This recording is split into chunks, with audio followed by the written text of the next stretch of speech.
మనం ఒకరిని చూడగానే చాలా ఈజీగా ఒక నిర్ణయానికి వచ్చేస్తాం కదా! అతను స్లో అని, ఆమె గ్రేట్ అని. కానీ అసలు నిజం మనకు తెలుసా? జీవితంలో మనం చేసే అతిపెద్ద తప్పు ఏంటో తెలుసా? ఎదుటివారి పరిస్థితులు ఏంటో తెలియకుండా వారిని జడ్జ్ చేయడం. ఈ చిన్న ఉదాహరణ వింటే మీరే ఆశ్చర్యపోతారు. అభిప్రాయాలు మార్చుకునే ముందు ఇది ఒక్కసారి చదవండి. ఒక స్త్రీ, ఒక పురుషుడు పోటీ పడ్డారు. ఎవరు గెలిచారు అన్నది కాదు ఇక్కడ ముఖ్యం. ఆ గెలుపు వెనుక ఉన్న కష్టం ముఖ్యం.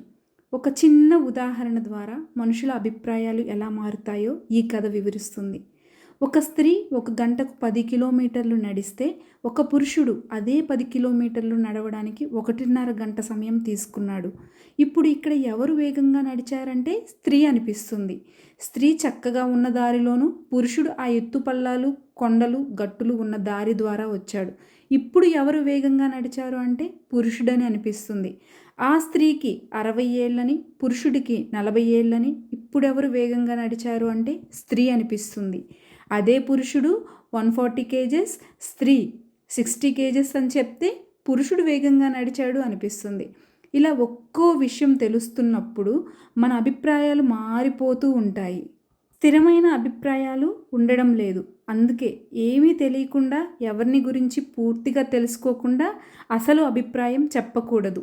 ఇదే జీవితం. ఈ సందేశం వల్ల మనకి ఒక ముఖ్యమైన జీవిత సత్యాన్ని చెబుతుంది. ఏదైనా విషయం గురించి పూర్తి వివరాలు తెలియకుండా మనం తీసుకునే నిర్ణయాలు లేదా ఏర్పరచుకునే అభిప్రాయాలు అసంపూర్ణంగా ఉంటాయి.